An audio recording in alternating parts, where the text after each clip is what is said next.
In Singapore's 60th year of independence, we have just held a profoundly important general election.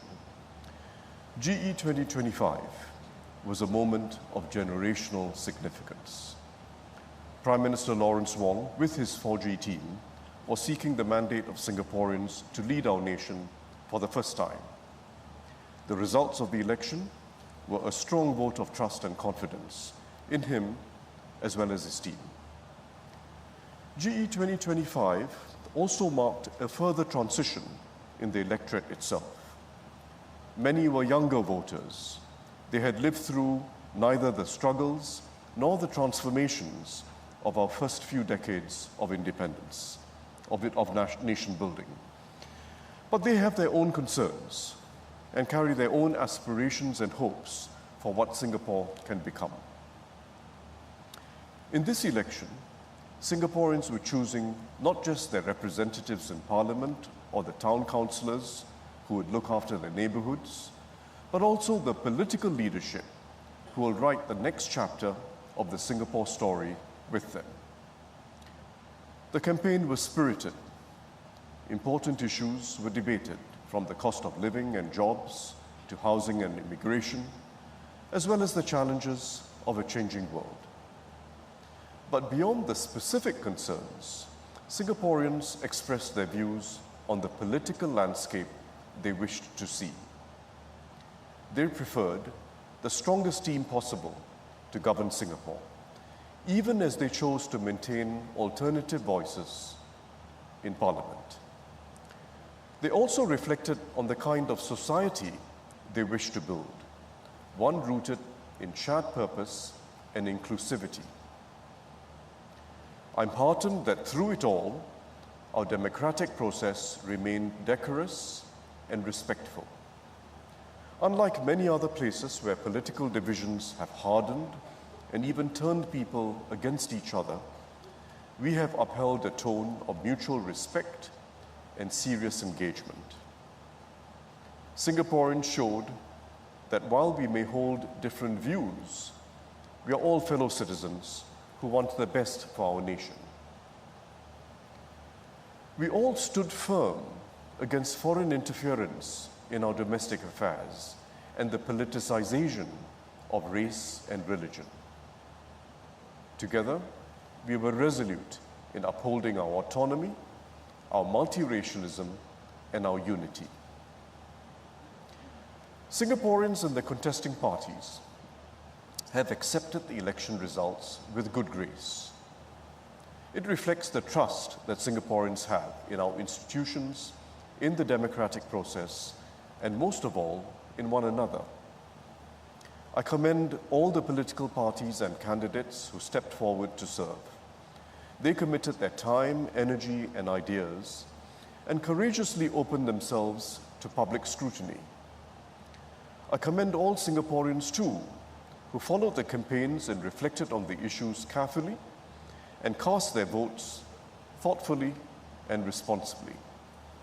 Ultimately, Singapore and Singaporeans were the winners in this election.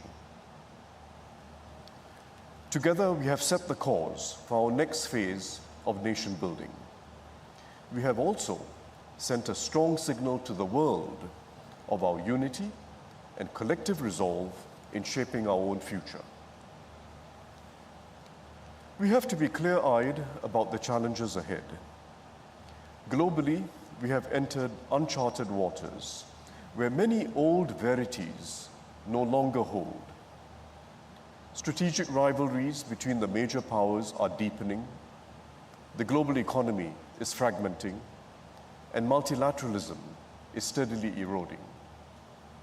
Narrower, more nationalistic, and opportunistic approaches to trade and diplomacy are taking hold. More than most, small states like Singapore will feel the weight of these geopolitical cross-currents. Our well-being has always depended on a stable, rules-based international order.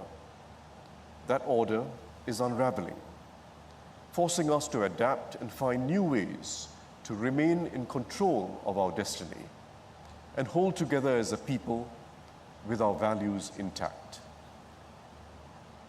There is no telling whether this global disorder will eventually subside, but there is no returning to the world we knew over our first 60 years of nationhood. Domestically too, we must respond to long-term challenges with careful forethought and bold actions. Our population is steadily aging. This will reshape our workforce, our health and community care systems, and the fabric of neighborhood life. We have to adapt to this demographic shift in ways that retain our optimism as a society. At the same time, we must prepare for an increasingly challenging economic future. This means, above all, investing creatively in education, skills training, and lifelong learning so that every Singaporean has the full chance to do well and contribute, and we build new sources of competitiveness together. These are not just challenges for the government. They are challenges for all of us as Singaporeans. Our best hope of overcoming them lies in unity and solidarity. We must continue to stand together, regardless of race or religion, so that our diversity continues to be our strength, not a vulnerability. We must remain a people whose well-being is tied up with each other's and who look out for those who are disadvantaged. This spirit of solidarity has sustained Singapore for 60 years. It is how we endured crisis after crisis. May this same spirit continue to guide us for many years to come. I urge all members of Parliament, whether government or opposition, to remember the solemn responsibility you have been entrusted with. You have been elected to serve Singapore and Singaporeans. Debate in Parliament with conviction, but always with respect. Argue your case vigorously, but never compromise on honesty and integrity. Critique policies robustly, but also offer alternatives for evaluation. Above all, remember that you all share the same ultimate goal: to build a fulfilling and cohesive future for Singaporeans.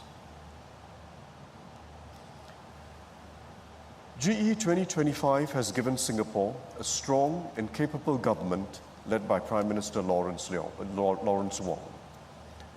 His team is a good balance of experienced leaders and new members, a combination of wisdom, fresh perspectives, and deep resolve.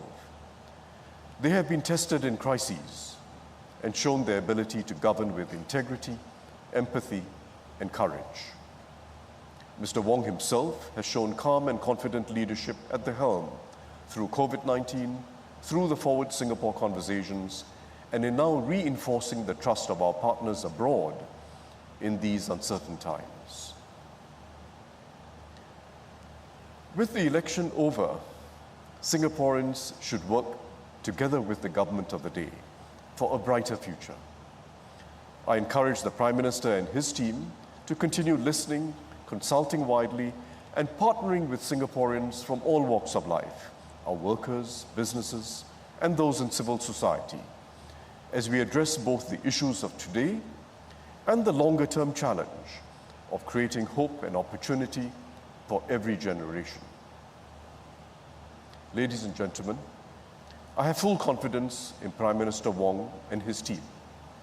As President, I stand ready to work with them to uphold our Constitution and to protect the interests of all Singaporeans. Prime Minister, the people of Singapore have placed their trust in you and your team. I wish the very best for you and your government as you work with Singaporeans to take our nation forward in these turbulent times.